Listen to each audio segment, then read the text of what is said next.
This is the 35th AASECT Annual Conference. I'm Frankie Papa, the former Attorney General of the great state of Nevada, and it is my honor to be here today officially as we honor someone who I think is very special, a really good friend of mine. We spent time at the ranch together, and I'm so happy that I had the opportunity to be here this day to see her honored in a way that she should be honored, and to thank her on behalf of everyone just for all the great work that she has done and will continue doing. You are wonderful. Thrilled that you're here. Well, I am tribute. Nice tribute to Beverly. Very thrilled. Yeah. I'm very thrilled. Yeah. Bernadette Segru. I am the better half of Dr. Dennis. And I'm Dennis Segru, a colleague, long-term friend of Beverly, our award recipient. And nominated me. And nominated her in a weaker moment. I'm Steve Connolly with AASECT, and I'm a groupie for Beverly Whipple. I've asked Penn and Teller to cut her in half, but I think they're only going to float her across the stage. Frankie Papa, former Attorney General and good friend and chief cheerleader today. And I'm Jo Kessler, longtime friend of Beverly Whipple. I nominated her along with Dennis Segru for the award. Known for years she deserved it, and we're finally letting her have the award. Yay. Hi, Bev. We are just so pleased that you've gotten this award, and you know how I feel about you, that you've been such an important mentor to me and someone who has just inspired me to give to the field, because you just keep on giving and giving and giving, and we're so proud of you. We're proud of your work. We're grateful to your work. And thank you so much for everything. You'll truly go in history as one of our greatest. Congratulations, Beverly. We're thrilled that as president of Quad S, you're receiving the AASECT award. It's great to have you here. It's great to be part of this thing, and there's no one more deserving. Congratulations. Hello, Beverly. On behalf of everyone who's here, not that I have the right to say that, but on behalf of everyone who's here, congratulations. You have brought so much respectability to our field. It's just fantastic. And now you're being honored for a lifetime of work that you've condensed into only a few years. And we're all looking forward to more of your work in the coming years. Hi, Bev. Do you remember who am I? I'm Mark. I'm just your president. But here, you are much more famous than I am. And I'm so proud, Beverly, for us, for yourself, for your family, of this wonderful award. I love you. I kiss you. I love you, my Bev. Beverly, I'm so proud to be a friend of yours, and you definitely merit this award today. Hope that you'll have many more of them.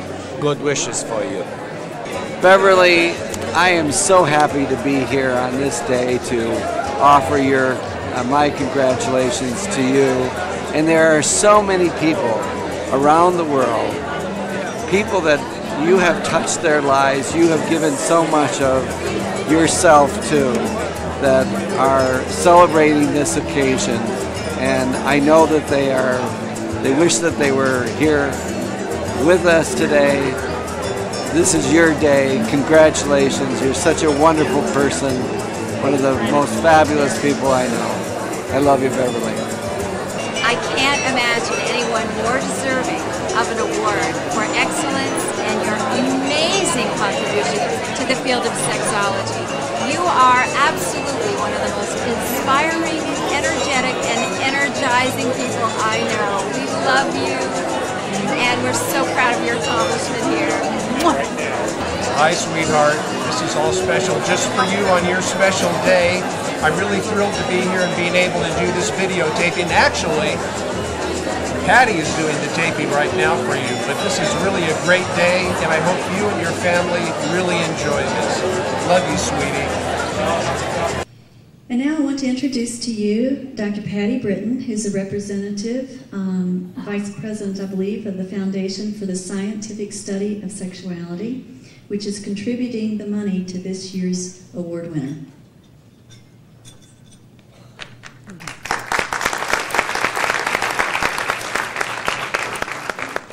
Thanks, Jean. It's always my pleasure to stand on behalf of the Foundation for the Scientific Study of Sexuality.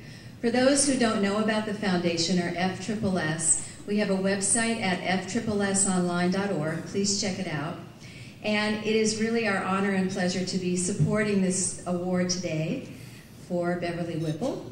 And we are a grant-making and a fundraising organization that supports sexual science research. So let's enjoy this. Thanks. And now to present the award is Joe Kessler. Joe was one of the nominees for this year's award winner.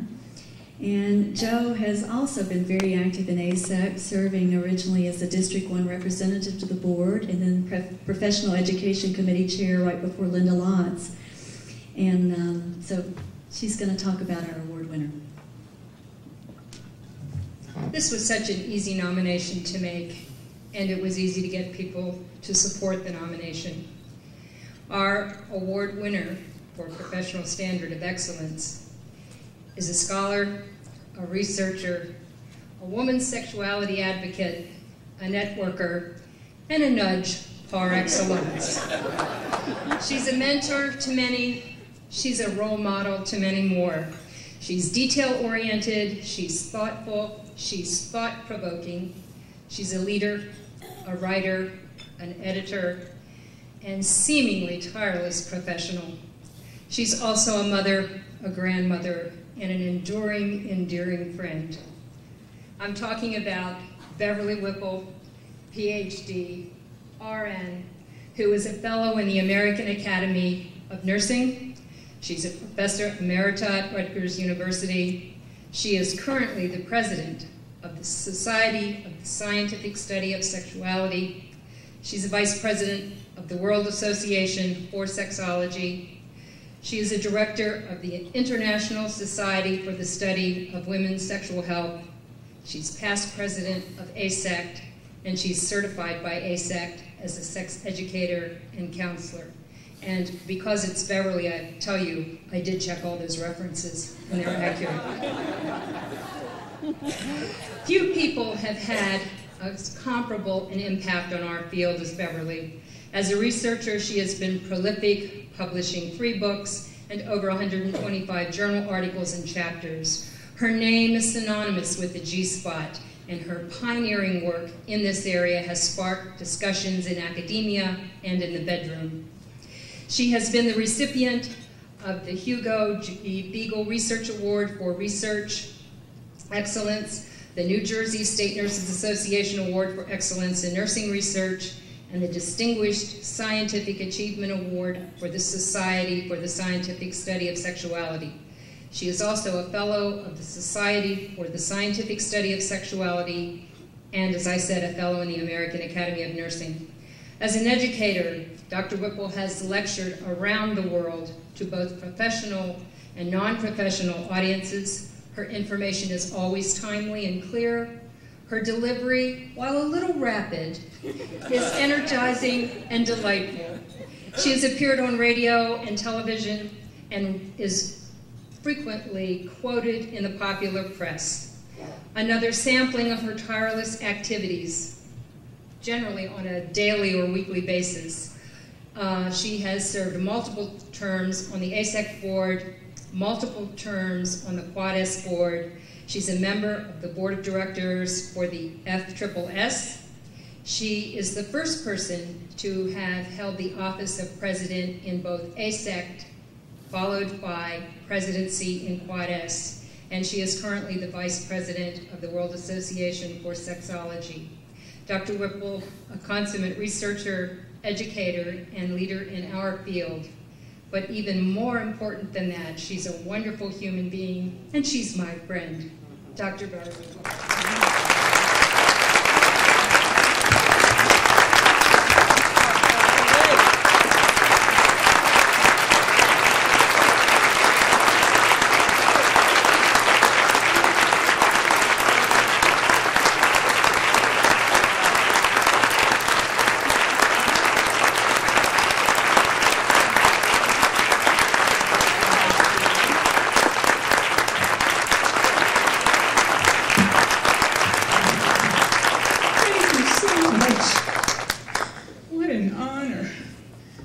I just wanted to say that I am donating back the money from the foundation for this award to the foundation.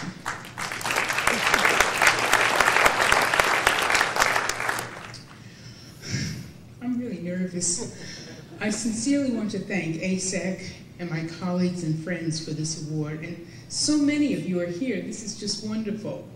I cannot personally thank each of you, but I have to say a special thanks to my husband Jim for almost 41 years now, and to our children and our 5 grandchildren for all their support and understanding of my absence much of the time. And I want to say thank you to my AASECT colleagues and friends, especially to Dennis Segru, Joe Kessler, Jean Kayla, and Bill Staten. And also a special thank you to Eli Coleman and Mark Ganem, my colleagues and friends from the World Association for Sexology. You've all been a tremendous support to me. And I have a special thank you right now to another friend of mine, the former Attorney General of Nevada, Frankie Sue Del Papa, who flew in from New Zealand to be here today. Many of you may know her from the national campaign to prevent teen pregnancy. And Frankie Sue, thank you for being here with me today.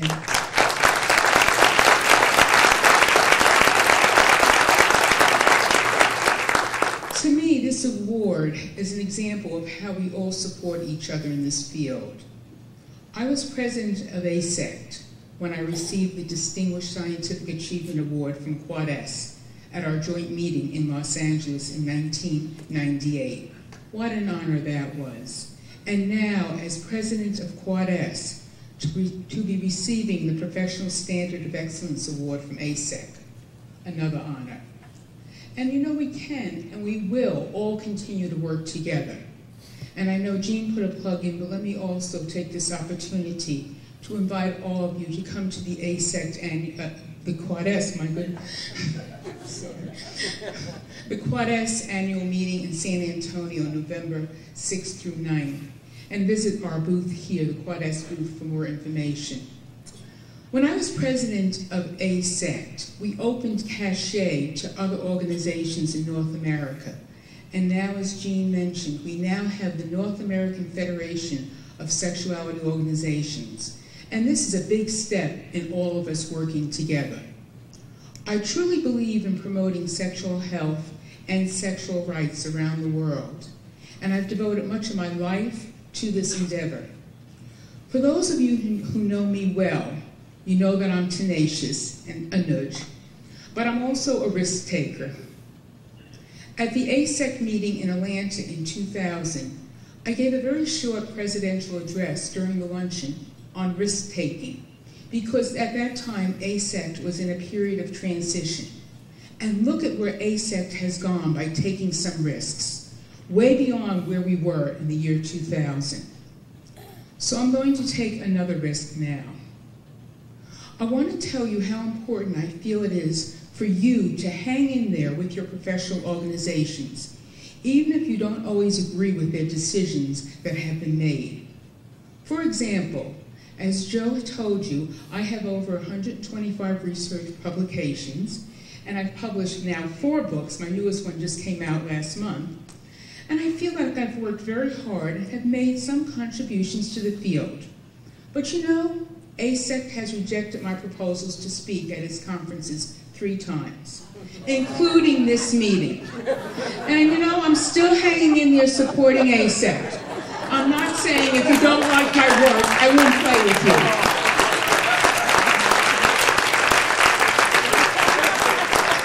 My first rejection was the year after we first presented our research concerning the Grafenberg spot at an AASECT annual meeting in Washington, D.C., the first time we presented it. And we had some new data on female ejaculation the following year, but we were rejected. The second time was when I proposed my study on the effect of eating hot chili peppers on the natural analgesic or pain-blocking effect from stimulation of the area of the G-spot. Rejected again. You know, even though that is that published paper is on that study is still the most frequently requested reprint that I get. This year, this year I was invited to be on a panel talking about the role of a nurse as a sex counselor. But because I don't charge my patients or students, I was rejected from the panel. I'm sure that many of you who are sex counselors in community agencies, colleges, and hospitals don't charge your clients or patients either. So I'm going to take a few minutes to tell you why I keep hanging in there and why AASECT is so important to me. When I first started to teach nursing back in the 1960s, yes, you can count how old I am, I had to counsel students. Now, I knew all about nursing, but I knew nothing about counseling. So I obtained a master's degree in counseling. And I guess I learned something because students were always coming to see me. I remember one student who came to see me who told me she was a lesbian. Now, we didn't discuss this back in the 1960s. And you know what I said to her? "You can't be, you're too pretty." That's exactly what I said. And I didn't know then that I needed AASECT. Another student asked me, "What can a male patient do sexually after a heart attack?" I had no idea, but I thought it was important. So I talked with the faculty, and we had a consultant come in to help us incorporate sexuality into our curriculum. The Board of Trustees, who had to approve the curriculum of that school, rejected the proposed curriculum, saying, you have to hear this carefully, "You'll be talking about masturbation and all those awful things." They couldn't even say masturbation. So I quit my job. I moved to another college, and I started taking courses from AASECT in sexuality. I eventually became certified as a sex educator and a sex counselor.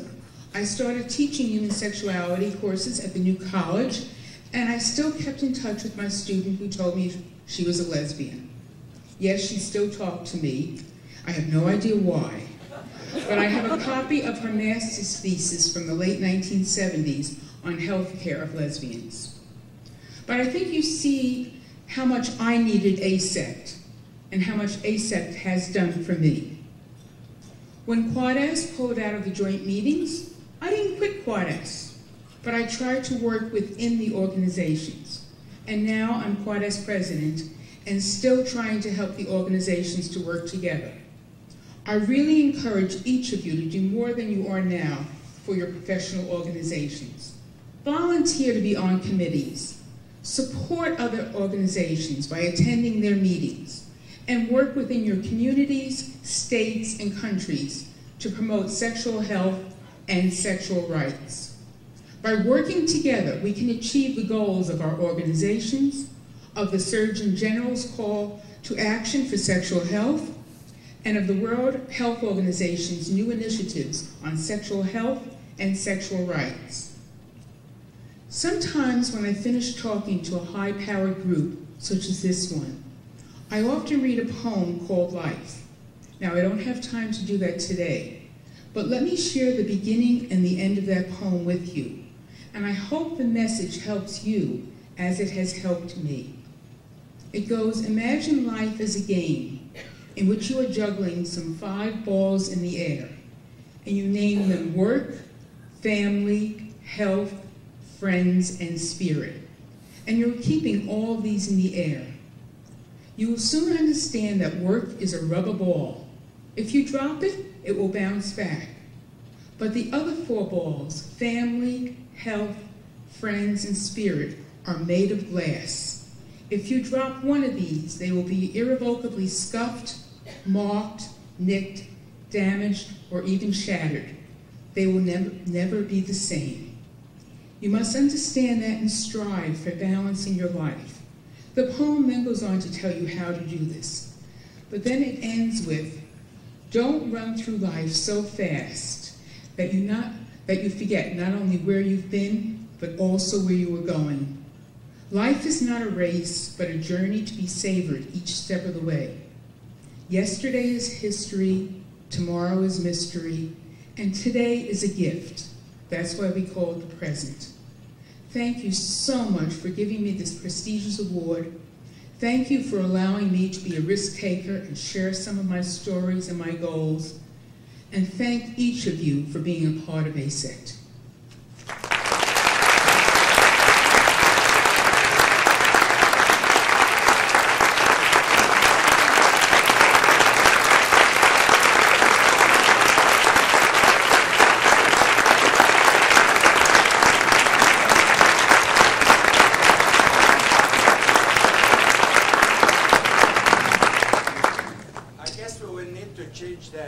of the G spot to the B spot? Well, actually, it's now called the Whipple Tickle.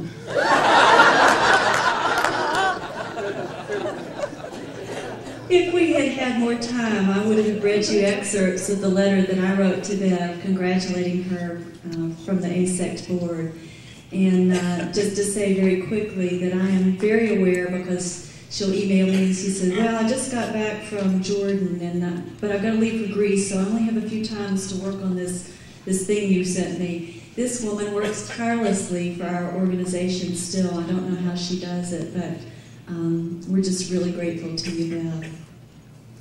Bev mentioned about juggling life in